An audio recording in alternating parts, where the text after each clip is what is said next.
शाम का धुंधलका उतर चुका था। शहर की पॉश कॉलोनी में एक काली एसयूवी आकर रुकी। गाड़ी से उतरा राघव। हाथ में एक सफेद लिफाफा था जिसमें 30,000 रुपए रखे थे। कोर्ट द्वारा तय किया गया गुजारा भत्ता। उसके चेहरे पर वही पुराना अहंकार तैर रहा था। 8 महीने पहले जिस औरत को उसने घर से निकाल दिया था, आज उसी को पैसे देने आया था। उसके मन में एक अजीब सा सुख था।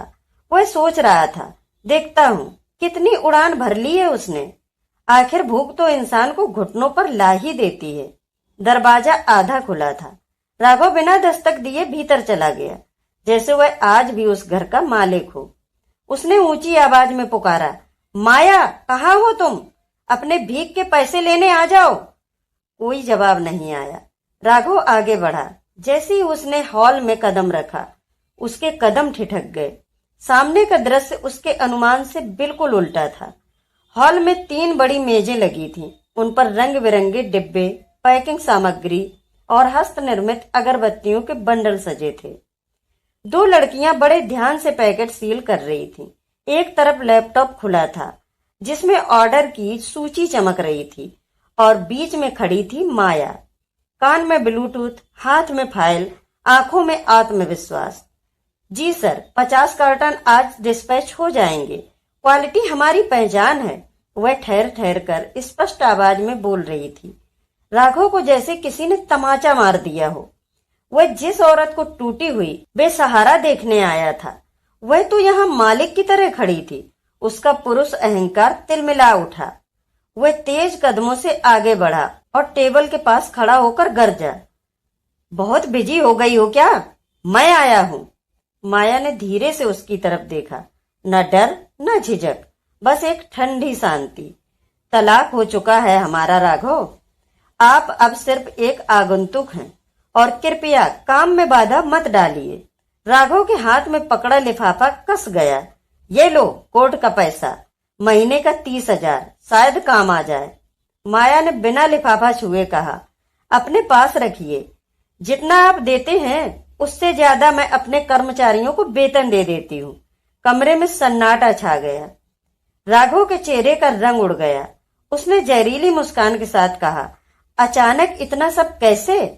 किसी का सहारा मिल गया क्या? उसका इशारा साफ था। वह फिर वही पुराना वार कर रहा था, चरित्र पर। माया की आंखों में क्षण भर के लिए आग भड़की, पर उसने खुद को संभाल लिया। आपकी सोच वहीं की वहीं है राघव। फर्क बस इतना है कि अब मुझे आपकी सोच से फर्क नहीं पड़ता। राघव पलटकर जाने लगा। तभी माया की आवाज आई, रुकिए, एक चीज देखकर जाइए। शायद आज पहली बार सच्चाई देख पाए।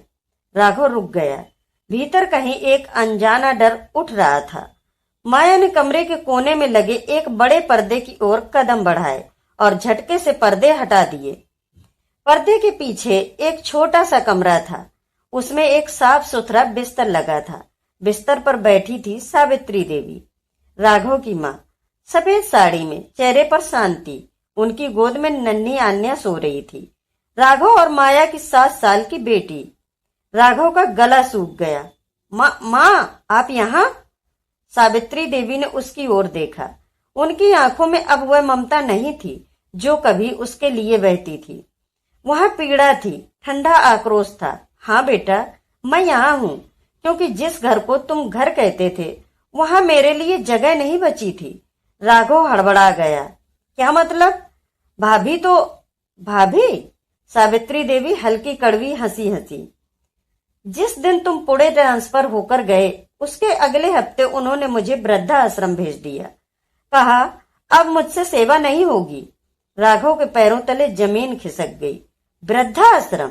हाँ बेटा, वहां मैं दिन भर माला पिरोती थी। हाथ कांपते थे, आंखें धुंधली थी, पर 2 वक्त की रोटी के लिए काम करना पड़ता था। कोई सुनने वाला नहीं था। मैं रोज भगवान से कहती थी, अब मुझे उठा लो। कमरे में खामोशी गहरी हो गई। फिर एक दिन तुम्हारी बेटी आन्या अपने स्कूल के प्रोजेक्ट के लिए वृद्धा आश्रम आई। उसने मुझे पहचान लिया। रो रो कर आसमान सिर पर उठा लिया और उसी दिन माया मुझे वहां से ले आई। उसने मुझसे पूछा भी नहीं कि मैं उसके साथ आना चाहती हूँ या नहीं। बस बोली, माँ अब आप हमारे साथ रहेंगी। राघव का सिर झुक गया। उसे याद आया कैसे उसने माया पर शक किया था, कैसे उसने छोटी छोटी बातों पर हाथ उठाया था, कैसे उसने अपनी ही बेटी के सामने माया को अपमानित किया था। और वही बच्ची अब अपनी दादी को बचाकर लाई थी। माया आगे बढ़ी। उसकी आवाज में न घमंड था न कटाक्ष। मैंने कभी आपका घर तोड़ना नहीं चाहा था राघव, मैं बस सम्मान चाहती थी। जब वह नहीं मिला तो मैंने खुद को चुना और अपनी बेटी को। राघव घुटनों के बल बैठ गया। माँ, मुझसे बहुत बड़ी गलती हो गई। मैं अंधा था, सावित्री देवी ने धीमे से कहा। गलती हर इंसान से होती है बेटा, पर कुछ गलतियां रिश्तों की जड़ काट देती हैं। तुमने अपनी पत्नी खोई, अपनी बेटी का विश्वास खोया, और माँ को तो तुमने जीते जी अनाथ कर दिया। राघव के आंसू फर्श पर गिरने लगे। हाथ में पकड़ा लिफाफा ढीला पड़ गया। नोट बिखर गए। अब वे सिर्फ कागज के टुकड़े थे। चलो माँ, मेरे साथ चलो, उसने आखिरी कोशिश की। सावित्री देवी ने सिर हिला दिया। जिसने मुझे सम्मान दिया मैं उसी के साथ रहूंगी। खून का रिश्ता महत्वपूर्ण है, पर आत्मसम्मान उससे भी बड़ा होता है। आन्या नींद में बुदबुदाई, मम्मा। माया ने बेटी को गोद में उठा लिया। वह दृश्य किसी युद्ध के बाद की शांति जैसा था। राघव धीरे धीरे उठा। उसके पास अब कुछ नहीं था, न पत्नी, न बेटी, न माँ, सिर्फ पछतावा। वह दरवाजे की ओर बढ़ा। कदम भारी थे। बाहर निकलते समय उसने आखिरी बार मुड़कर देखा। अंदर 3 पीढ़ियां एक दूसरे के साथ थीं, विश्वास और प्रेम की डोर से बंधी हुई। दरवाजा बंद हो गया। दरवाजा बंद होने के बाद भी राघव के कानों में माँ के शब्द गूंजते रहे। बाहर सड़क पर खड़ी उसकी गाड़ी जैसे उसका इंतजार कर रही थी, पर उसके पैर वहीं जम गए थे। पहली बार उसे महसूस हुआ कि हार पैसे से नहीं, अपने ही कर्मों से मिली है। वह धीरे धीरे सीढ़ियां उतर गया, लेकिन उस रात वह सो नहीं सका। होटल के कमरे में बैठा रहा, छत को ताकता रहा। यादें उसे काटने लगीं। माया की खामोशी, उसकी सहनशीलता, छोटी छोटी बातों पर उठता उसका हाथ, बेटी की डरी हुई आंखें और माँ का वह वाक्य, तूने जीते जी मुझे अनाथ कर दिया। अगली सुबह उसने पहली बार अपने जीवन में किसी और को दोष देने की बजाय खुद को कटघरे में खड़ा किया। उसने अपने बड़े भाई को फोन किया, क्योंकि बड़ा भाई दूसरे शहर में रहता था और माँ उनके साथ रहती थी। सच्चाई पूछी, तब उसे पता चला कि सच में माँ को वृद्धाश्रम भेज दिया गया था, और उसने कभी ये जानने की कोशिश ही नहीं की। उसे समझ आया कि उसका गुस्सा, उसका अहंकार, उसकी आंखों की पट्टी बना हुआ था। राघव ने उसी दिन एक निर्णय लिया। वह सीधे माया के घर नहीं गया। उसने पहले एक काउंसलर से अपॉइंटमेंट लिया। कई हफ्तों तक थेरेपी ली। अपने गुस्से, अपने शक, अपनी हीन भावना को समझने की कोशिश की। उसने शराब छोड़ दी। अपनी माँ से मिलने से पहले खुद को बदलना जरूरी था। ये बात उसे समझ आ चुकी थी। 3 महीने बाद एक दिन माया के ऑफिस में रिसेप्शन पर एक संदेश आया, राघव आपसे मिलना चाहते हैं, यदि आप अनुमति दें तो। माया कुछ पल चुप रही।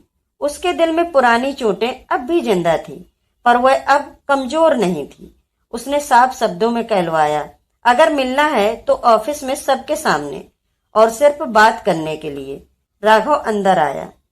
इस बार उसके चेहरे पर न अहंकार था न ताना। वह साधारण कपड़ों में था। हाथ में न लिफाफा था न कोई दिखावा, बस एक फाइल थी। वह सामने कुर्सी पर बैठा। कुछ पल तक शब्द नहीं निकले। फिर उसने धीरे से कहा, माया, मैं माफी मांगने आया हूँ, बहाने बनाने नहीं, सफाई देने नहीं, बस माफी। कमरे में सन्नाटा था। मैंने तुम्हें अपमानित किया, तुम पर शक किया, हाथ उठाया, बेटी के सामने तुम्हें गिराया, बेटे, पति और पिता की जिम्मेदारी नहीं निभाई। मैं हर मायने में गलत था और मैंने ये समझने में बहुत देर कर दी। उसकी आवाज कांप रही थी। मैंने थेरेपी ली है, खुद को समझने की कोशिश की है। अगर तुम कभी मुझे माफ ना भी करो तो भी मैं समझूंगा, लेकिन मैं चाहता हूं कि हमारी बेटी अपने पिता को एक बेहतर इंसान के रूप में देखे। अगर तुम इजाजत दो तो मैं धीरे धीरे उसकी जिंदगी में वापस आना चाहता हूँ, बिना हक जताए, सिर्फ एक जिम्मेदारी निभाने के लिए। माया की आंखों में हलचल थी। वह उस आदमी को देख रही थी जिसने उसे तोड़ा था, और उस इंसान को भी जो आज टूटा हुआ खड़ा था। माफी शब्द आसान होता है राघव, उसने शांत स्वर में कहा, पर भरोसा दोबारा बनाने में समय लगता है। मैं समय देने को तैयार हूँ, राघव ने तुरंत कहा। उसी समय सावित्री देवी अंदर आईं। उन्होंने दोनों को देखा। उनकी आंखों में कठोरता नहीं थी, पर गंभीरता थी। बेटा, गलती का प्रायश्चित सिर्फ शब्दों से नहीं होता, कर्म बदलने पड़ते हैं। राघव ने सिर झुका लिया। मैं तैयार हूँ माँ। कुछ हफ्तों तक राघव सिर्फ आन्या से मिलने आता रहा। पार्क में बैठता, उसके साथ होमवर्क करता, बिना माया से बहस किए लौट जाता। उसने कभी पुरानी बातों का जिक्र नहीं किया। धीरे धीरे आन्या का डर कम होने लगा। एक दिन उसने खुद कहा, पापा अब गुस्सा नहीं करते। वह दिन माया के लिए निर्णायक था। उसने देखा कि बदलाव अभिनय नहीं, वास्तविक है। एक शाम छत पर हल्की हवा चल रही थी। सावित्री देवी कुर्सी पर बैठी थीं, माया के साथ।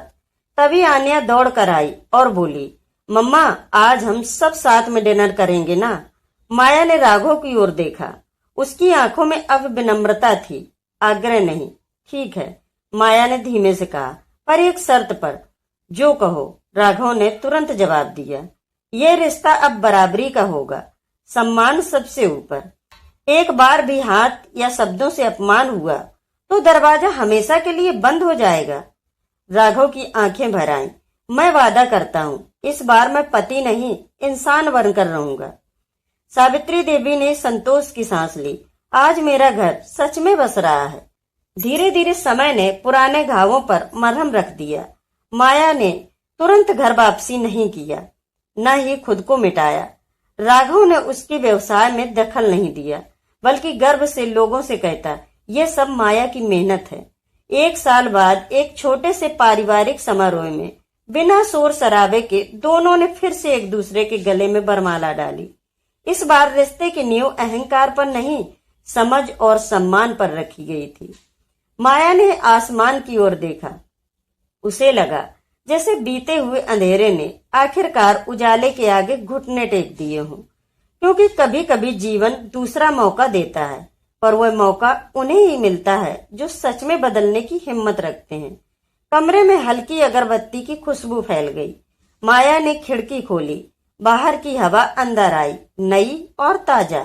उस हवा में एक स्त्री की जीत की सुगंध थी और एक परिवार की खुशियों की भी जीत थी।